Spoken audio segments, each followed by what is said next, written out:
Friday, November 11th, 2022. Today on the Daily Review, we discuss the inevitable 1992's The Bodyguard with your host, me, Professor Joe LaRocca. It was only, a matter of time before we hit the classic blockbuster that is Bodyguard. And man, it may be the most 90s movie ever. It's so 90s. Not just, the cast doesn't hurt. You got Kevin Costner, Whitney Houston, Mike Starr, Bill Cobbs. That's those are all 90s actors basically, And I know Kevin Costner stuck around and he's still kicking ass and stuff, but 90s was when he was crushing it, right? I guess late mid 80s, so everything from Field of Dreams on, he was doing pretty successfully. This movie is a romance thriller, which is actually kind of a rare combo, and directed by Mick Jackson.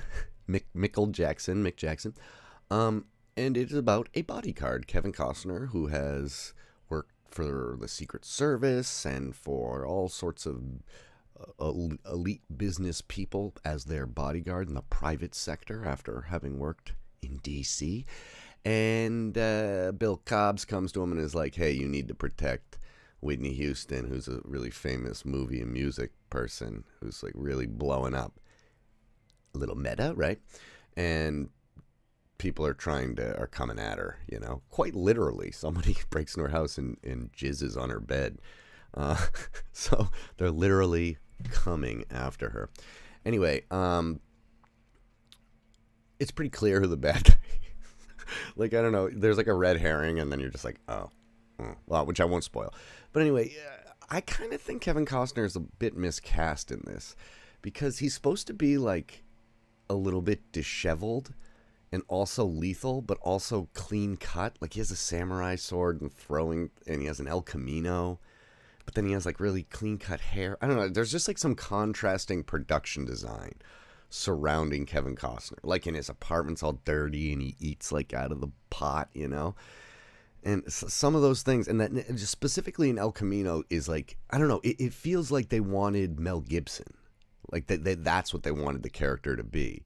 But then they probably were well, the romance won't work out as well if he's not he's got to be a gentleman to contrast Whitney Houston's character, who is quote unquote, even calls herself a bitch, which she's not really, but she's has to put up this wall because of all the fame and all the craziness that's happening, and it's her way of protecting herself. So they do a good job of developing those characters, and in fact, that's the best part of this movie is the relationship. The development of the relationship is really good, and Kevin's relationship with Mike Starr's character and with the driver, and so some other things are pretty interesting actually, and they build the tension up pretty well. Lawrence Kasdan worked on this movie, wrote this movie, produced the movie, so it's got, it's very movie-ish. You kind of know what's going to happen, but it's still pretty enjoyable to watch it happen.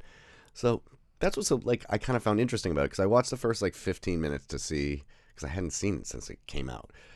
And the only scene I remembered is when he takes her silk scarf up in the air and throws it up in the air, and then just holds out the sword, and the silk comes down and goes shing, and it cuts on the sword so sharp that it cuts on the thing, and I was like, whoa, that's sexy or something. And yeah, that scene is still pretty good. But there's just something really cheesy about it overall. Something 90s dated about it. And the wall-to-wall Whitney Houston music is I understand it, but it's also a bit embarrassing. It's every scene she doesn't need to be listening to her own music. It's clear that this is also in the heyday of the soundtrack for a movie being a big selling point as well, making sure that you have a tie-in. I always mention Above the Rim because that's the one I always think of, but that, and all the way up and through Titanic, and in between that there were so many popular ones, like Forrest Gump and stuff, that weren't original songs. It was just a travel through American rock and roll, stuff like that. Yeah, and I'm obviously not thinking of all of them, but the 90s, that was kind of a big time for that, and it definitely seemed like studios would be hey, let's make sure we have one or two MTV type things going on in here. You know what I mean? Like, this definitely has MTV vibes in it. She's like making music videos, and they're like, they're like using footage from Metropolis for slang. It's like, what are you guys doing? I guess that was like the techno future, what they thought was going on 90s, right? But yeah, I mean, honestly, it's a pretty damn good romance, you know, because we've been watching a lot of romance in class. I've been thinking about it a lot, and it's a pretty damn good balance. Like it's kind of a Hitchcocky kind of movie. Like it's kind of in that vein where you're like, oh, we like that these characters start falling in love. And what I was gonna say was that, yeah, it's kind of like not hate watching it, but just seeing, going, oh, I bet this is bad. And then halfway through, I was like, I was like, oh, this is pretty good. So it did drag me in, although there's like a bunch of dated stuff in it, I think. But I don't know, maybe you guys find it timeless. Let me know in the comments. You can like and subscribe. If you like to subscribe, I'm here every day. You can be here as much as you want. And lastly, what I learned. What I learned is that